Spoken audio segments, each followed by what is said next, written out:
Breaking news ಬರ್ತಾ ಇದೆ. ಕಣ್ಣಿಗೆ ಕಣ್ಣು ಎಂದ್ರೆ ಪ್ರಪಂಚವೇ ಅಂಧಕಾರದಲ್ಲಿ ಮುಳುಗಲಿದೆ. ಬಶೀರ್ ಕೊಲೆ ಖಂಡಿಸಿ ಸಂಸದ ಪ್ರತಾಪ್ ಸಿಂಹ ಟ್ವೀಟ್ ಮಾಡಿದ್ದಾರೆ. ಬಶೀರ್ ಕೊಲೆ, ದೀಪಕ್ ರಾವ್ ಕೊಲೆಗೆ ಉತ್ತರವಲ್ಲ.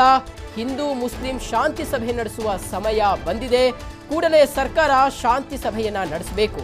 ಅದ್ಯಾಕೋ ಸರ್ಕಾರ ಕರ್ನಾಟಕದಲ್ಲಿ ಶಾಂತಿ ನೆಲೆಸಲು ಯತ್ನಿಸ್ತಾ ಇಲ್ಲ. ಟ್ವಿಟರ್ನಲ್ಲಿ ಸರ್ಕಾರದ ವಿರುದ್ಧವೇ ಪ್ರತಾಪ್ ಸಿಂಹ ವಾಗ್ದಾಳಿಯನ್ನ ನಡೆಸಿದ್ದಾರೆ. ಎಲ್ಲ ಘಟನೆಯ ಬಳಿಕ ಇದೀಗ ಸಂಸದರಾಗಿರುವಂತಹ ಪ್ರತಾಪ್ ಸಿಂಹ ಅವರು ಪ್ರತಿಕ್ರಿಯೆಯನ್ನು ಕೊಟ್ಟಿದ್ದಾರೆ, ರಿಯಾಕ್ಟ್ ಮಾಡಿದ್ದಾರೆ. ಟ್ವೀಟ್ ಮುಖಾಂತರ ತಮ್ಮ ಅಭಿಪ್ರಾಯವನ್ನು ವ್ಯಕ್ತಪಡಿಸಿದ್ದಾರೆ.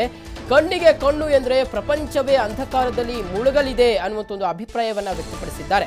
ಬಶೀರ್ ಕೊಲೆ ಖಂಡಿಸಿ ಸಂಸದ ಪ್ರತಾಪ್ ಸಿಂಹ ತಮ್ಮ ಅಭಿಪ್ರಾಯವನ್ನು ವ್ಯಕ್ತಪಡಿಸಿರುವಂಥದ್ದು ಟ್ವೀಟ್ ಮೂಲಕ. ಬಶೀರ್ ಕೊಲೆ, ದೀಪಕ್ ರಾವ್ ಕೊಲೆಗೆ ಉತ್ತರವಲ್ಲ. ಹಿಂದೂ ಮುಸ್ಲಿಂ ಶಾಂತಿ ಸಭೆಯನ್ನ ನಡೆಸುವಂತ ಸಮಯ ಈಗ ಬಂದಿದೆ ಅಂತ ಪ್ರತಾಪ್ ಸಿಂಹ ಹೇಳಿಕೊಂಡಿದ್ದಾರೆ. ಕೂಡಲೇ ಸರ್ಕಾರ ಶಾಂತಿ ಸಭೆಯನ್ನ ನಡೆಸಬೇಕು. ಅದ್ಯಾಕೋ ಸರ್ಕಾರ ಕರ್ನಾಟಕದಲ್ಲಿ ಶಾಂತಿ ನೆಲೆಸೋದಿಕ್ಕೆ ಯತ್ನವನ್ನ ಮಾಡ್ತಾ ಇಲ್ಲ ಅಂತ ಸರ್ಕಾರದ ವಿರುದ್ಧವೇ ಪ್ರತಾಪ್ ಸಿಂಹ ವಾಗ್ದಾಳಿಯನ್ನ ನಡೆಸಿದ್ದಾರೆ. ಏನು ದೀಪಕ್ ರಾವ್ ಕೊಲೆಯಾಯಿತು, ಅದಾದ ಬಳಿಕ ಬಶೀರ್ ರಾವ್ ಆಗಂತುಕರ ದುಷ್ಕರ್ಮಿಗಳ ಅಟ್ಟಹಾಸಕ್ಕೆ ಬಲಿಯಾಗಿ ಹೋದ್ರು. ಇದಾದ ಬಳಿಕ ಇದೀಗ ಸಂಸದರಾಗಿರುವಂತಹ ಪ್ರತಾಪ್ ಸಿಂಹ ತಮ್ಮ ಅಭಿಪ್ರಾಯವನ್ನು ವ್ಯಕ್ತಪಡಿಸಿದ್ದಾರೆ. ಟ್ವಿಟರ್ ಮೂಲಕ ರಿಯಾಕ್ಷನ್ ಅನ್ನು ಕೊಟ್ಟಿರುವಂಥದ್ದು. ಕಣ್ಣಿಗೆ ಕಣ್ಣು ಅಂತ ಹೋದ್ರೆ ಪ್ರಪಂಚವೇ ಅಂಧಕಾರದಲ್ಲಿ ಮುಳುಗಬೇಕಾಗುತ್ತದೆ.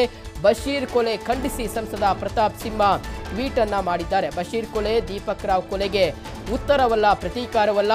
ಹಿಂದೂ ಮುಸ್ಲಿಂ ಶಾಂತಿ ಸಭೆಯನ್ನ ನಡೆಸುವಂತ ಸಮಯ ಈಗ ಬಂದಿರುವಂಥದ್ದು. ಕೂಡಲೇ ಸರ್ಕಾರ ಶಾಂತಿ ಸಭೆಯನ್ನ ನಡೆಸಬೇಕು. ಅದ್ಯಾಕೋ ಸರ್ಕಾರ ಕರ್ನಾಟಕದಲ್ಲಿ ಶಾಂತಿ ನೆಲೆಸೋದಿಕ್ಕೆ ಅವಕಾಶವನ್ನ ಮಾಡಿಕೊಡ್ತಾ ಇಲ್ಲ, ಯತ್ನಿಸ್ತಾ ಇಲ್ಲ ಅನ್ನೋಂಥ ಒಂದು ಅಭಿಪ್ರಾಯನ ವ್ಯಕ್ತಪಡಿಸುವ ಮೂಲಕ ಸರ್ಕಾರದ ವಿರುದ್ಧವೇ ವಾಗ್ದಾಳಿಯನ್ನು ನಡೆಸಿದ್ದಾರೆ ಪ್ರತಾಪ್ ಸಿಂಹ.